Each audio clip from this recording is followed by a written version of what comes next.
Welcome back जी। एक बार फिर मैं आप सबको खुशामदीद करता हूँ अपने यूट्यूब चैनल पर। पाकिस्तान वर्सेस बांग्लादेश की test series Pakistan versus Bangladesh की टेस्ट सीरीज शुरू होने वाली है और उसके मुताबिक डिस्कशन करेंगे और अभी तक जो चीज़ें जो अपडेट्स हुई हैं उनको भी डिस्कस करेंगे वन बाय वन करके। तो स्टार्ट करते हैं। सबसे पहले तो ये न्यूज़ आई हमारे पास के 2 टेस्ट मैचेस खेले जाने थे, पहला पिंडी में और दूसरा कराची में। तो कराची वाले टेस्ट मैच की पहले हमारे पास एक खबर आई कि वो मैच वहाँ पर जो खेला जाएगा वो बिहाइंड क्लोज़ डोर होगा, वहाँ पर क्राउड अलाउ नहीं होगा। ऑब्वियसली आप सब जानते हैं कि पाकिस्तान में जो क्रिकेट स्टेडियम्स हैं, स्पेशली अगर हम बात करें पिंडी वाला और कज़ाफ़ी स्टेडियम और उसके अलावा नेशनल स्टेडियम कराची, यहाँ पर अपग्रेडेशन का काम चल रहा है क्योंकि चैंपियंस ट्रॉफी होनी है और ग्राउंड की अपग्रेडेशन चल रही है, तोड़-फोड़ हुई पड़ी है, तो जिसकी वजह से उन्होंने कहा था कि जो है क्राउड अलाउ नहीं होगा। लेकिन फिर ये भी अच्छे ऑप्टिक्स नहीं थे कि बिना क्राउड के मैच करवाएँ और टेस्ट मैच। और जब हम जहाँ पर हम बात कर रहे हैं कि रिवाइवल हो रहा है पाकिस्तान में क्रिकेट का, तो ये अच्छे ऑप्टिक्स ना जाते।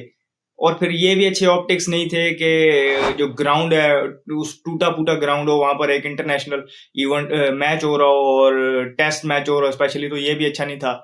तो उसके बाद हमें ये खबर मिली कि वो मैच भी पिंडी में शिफ्ट किया गया है। लोग चाह रहे थे कि मैच मुल्तान में हो, लेकिन वहाँ पर कुछ लॉजिस्टिक के मसले थे या मसले-मसाइल थे। ऑब्वियसली हमें as a fan, as a viewer कुछ चीज़ें नहीं पता होती। तो जो बेहतर डिसीजन वो ये किया गया कि उस मैच को भी पिंडी में शिफ्ट किया गया। वो मैच भी 30 तारीख को पिंडी में ही खेला जाएगा। अब यहाँ पर थोड़ी-सी हम पिंडी के वेदर की बात कर लें। ओवरऑल अभी देख रहे हैं जो सीज़न चल रहा है अगस्त का पाकिस्तान में, यहाँ पर मुख्तलिफ इलाकों में बारिशें होती हैं और ये बारिशों वाला सीज़न होता है। और पिंडी में तो वैसे ही स्पेशली हम देखें पिंडी इस्लामाबाद के जो एरिया होते हैं यहाँ पर और ज़्यादा बारिशें हो रही होती हैं। तो ये खदशा भी मौजूद है दोनों टेस्ट मैचेज़ में। स्पेशली अगर हम पहले टेस्ट मैच की बात करें तो पाँचों दिन जो है प्रेडिक्शन है बारिश की। तो ये खबर भी अपनी जगह पर मौजूद है। अब अगर हम बात करें स्क्वाड के हवाले से बात करें तो हमारे पास साइड बाय साइड पाकिस्तान ए जिसको हम पाकिस्तान शाहीन्स कहते हैं, उसका बांग्लादेश ए के साथ सीरीज भी चल रही है। 4 डे के मैचेस, पहला 4 डे का मैच हो गया है, दूसरा खेला जाएगा। तो पहले न्यूज़ यहाँ पर ये आई कि अबरार अहमद और कामरान गुलाम को जो 17 का स्क्वाड था पाकिस्तान का, उससे रिलीव करके एक स्क्वाड में शामिल किया गया और जिससे एक चीज़ समझ आ गई कि ये दोनों पहले टेस्ट मैच के जो है 11 है उसमें शामिल नहीं होंगे, इसलिए इनको यहाँ से रिलीव किया गया है। फिर हमारे पास खबर आई आमिर जमाल की कि वो उनको भी स्क्वाड से वापस भेज दिया गया, एनसीए की तरफ भेज दिया गया, जहाँ पर वो वहाँ पर अपनी रिहैब कंटिन्यू करेंगे क्योंकि वो काउंटी खेलने गए हुए थे, वहाँ पर उनको बैक का मसला आया था। लेकिन यहाँ पर उनका नाम आया था और हमने भी आपको ये बताया था कि सब्जेक्ट टू फिटनेस था कि वो फिटनेस रीगेन कर पाते हैं या नहीं। तो टीम मैनेजमेंट के साथ उन्होंने यहाँ पर ट्रेनिंग की, बॉलिंग, बैटिंग की वीडियोज़ हमने देखी। फील्डिंग में भी ड्रिल्स में उन्होंने पार्ट लिया, लेकिन कहीं न कहीं जो फिटनेस का एक म्यार सेट होता है, जो टेस्ट हुआ होगा उसमें वो उन्होंने क्लियर नहीं किया होगा, जिसकी वजह से टीम मैनेजमेंट ने ये बेहतर डिसीजन किया क्योंकि आगे होम सीज़न और स्पेशली 9 टेस्ट मैचेस हमने खेलने हैं जो WTC के लिए बहुत इंपॉर्टेंट है। उसमें अगर हमने फाइनल खेलना है तो वो बहुत इंपॉर्टेंट है और टेस्ट पार्ट टीम का बड़ा क्रूशियल पार्ट है टीम के बैलेंस के लिए आमिर जमाल। तो ये अच्छा डिसीजन है कि वो रिहैब करके प्रॉपर फिट होकर टीम में शामिल हों, तो उनको भी बाहर कर दिया गया। फिर अगर हम बात करें तो इसी तवातर में अगर हम बात करते चलें तो ओ, पाकिस्तान ने अपनी 11 आज अनाउंस कर दिया और इसमें हमारे पास एक सरप्राइजिंग एलिमेंट ये भी है कि ऑल पेस अटैक पाकिस्तान जा रहा है और ये 28 साल बाद ऐसा हो रहा है कि पाकिस्तान ने अपनी जो 11 है उसमें सारे फास्ट बॉलर शामिल किए हैं, कोई फ्रंट लाइन स्पिनर नहीं है। हाँ, हमारे पास सलमान अली आगा की सूरत में एक अच्छा स्पिनर मौजूद है जिसको आप ऑलराउंडर की कैटेगरी में रखते हैं, लेकिन फ्रंट लाइन स्पिनर उसको अभी तक काउंट नहीं कर रहे। जिस बेस पे ये लोग बता रहे हैं कि हम 28 साल बाद सिर्फ ऑल पेस अटैक के ऊपर जा रहे हैं, क्योंकि हमारे जो वैसे भी जो हमारे पास 17 का स्क्वाड था उसमें सिर्फ एक स्पिनर था अबरार अहमद, उसको भी हमने रिलीव कर दिया। तो वहीं से माइंडसेट टीम का पता चल गया था कि सारे फास्ट बॉलर्स खेलेंगे। अब फिर यही डिसीजन था कि कौन सा फास्ट बॉलर बाहर बैठेगा। आमिर जमाल के जाने के बाद सिर्फ एक फास्ट बॉलर ने बाहर बैठना था, तो वो मीर हमजा जो बाहर बैठा है। इसके अलावा स्क्वाड में से सरफराज अहमद और रिजवान, ऑब्वियसली उन दोनों में से किसी एक कीपर ने खेलना था। सरफराज बाहर हुआ है। एक जो मेन सरप्राइज इसकी मैं बात कर रहा हूँ वो एक और ये भी है कि सबको ये लग रहा था कि हुरैरा जो है वो ओपन करेंगे अब्दुल्ला शफीक के साथ, वो डेब्यू कर जाएंगे। लेकिन यहाँ पर भी एक सरप्राइज हमें मिला है कि साई मयूब खेल रहे हैं और हुरैरा जो है वो बाहर बैठेंगे। तो ये भी एक सरप्राइज है। कहीं ना कहीं शायद लंबा रन देने चाह रहे हैं जो टीम मैनेजमेंट और कैप्टन साई मयूब को। तो हो सकता है यहाँ वो क्लिक कर जाएँ, ये उनके लिए अच्छा हो, क्योंकि प्रॉपर चांस दे के वो चेक करना चाहते हैं।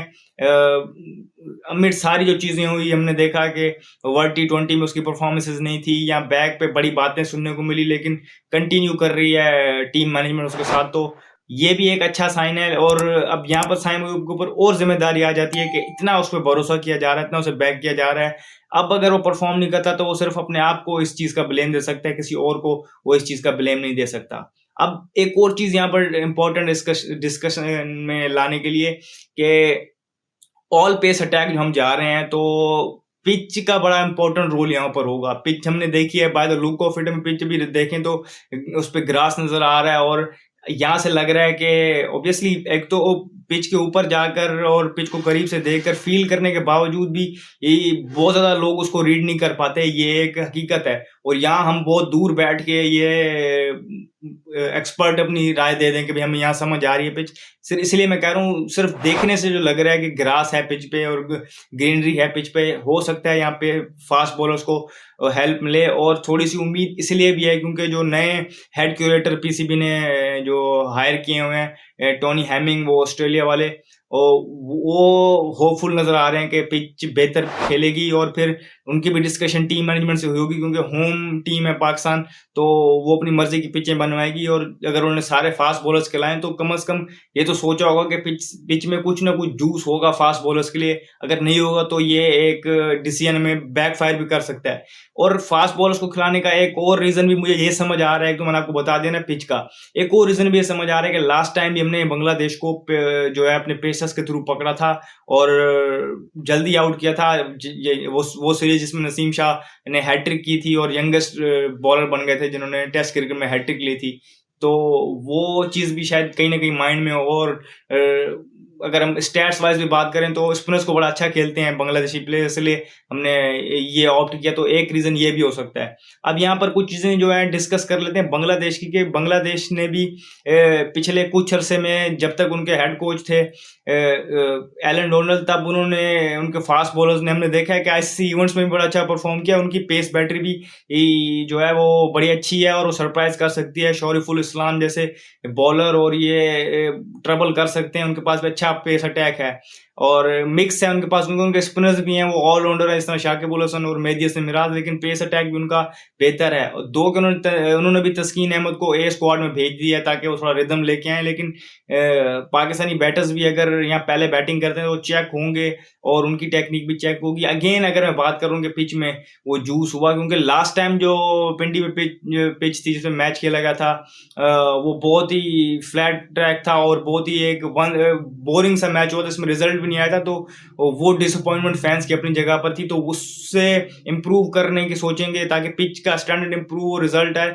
तो इसलिए अभी तक जो हमने देखा, कि मैंने आपको सारी अपडेट्स बताई कि स्क्वाड के हवाले से क्या थी, पाकिस्तान के स्क्वाड के हवाले से, बांग्लादेश के स्क्वाड के हवाले से जो अपडेट थी वो बताई, स्टेडियम के हवाले से अपडेट थी वो बताई, पिच के हवाले से आपको मैंने बताया, 11 पाकिस्तान ने अनाउंस कर दी, ये भी मैंने आपको बता दिया है। अब यहाँ पर चीज़ जो देखने वाली होगी पाकिस्तान के लिए, क्योंकि डब्ल्यूटीसी में पाकिस्तान इस टाइम बहुत नीचे पोजीशन पे, लेकिन स्टिल पाकिस्तान के पास एक चांस है, और बड़ा अच्छा चांस है कि पाकिस्तान, क्योंकि पाकिस्तान को एक बड़ा और होम सीजन अगेन एक मौका मिल रहा है। पाकिस्तान ने होम के सारे मैचेस जीते, और अवे का एक टूर है साउथ अफ्रीका का, तो पाकिस्तान के पास अच्छा मौका है कि अभी भी वो डब्ल्यूटीसी के फाइनल में पहुंच सकता है। तो वो चीज़ को माइंड में रखते हुए, और सारे वर्ल्ड कप के एपिसोड के बाद, और वो सारी चीज़ें उसके बाद, पाकिस्तानी ये जो फैंस हैं, वो भी एक नए माइंडसेट के साथ देखने को बैठेंगे। और टेस्ट क्रिकेट एक ऑब्वियसली डिफरेंट फॉर्मेट है, तो सारी चीज़ें, टीम की केमिस्ट्री, प्लेयर्स के आपस के इश्यूज, ये सारी चीज़ें देखने को मिलेगी कि बॉन्डिंग किस तरह की है। तो बड़ा क्लोजली ऑब्जर्व किया जाएगा इस मैच को। सबसे पहले तो ये भी दुआ की जाएगी कि मैच हो, पूरा हो, ताकि बारिश से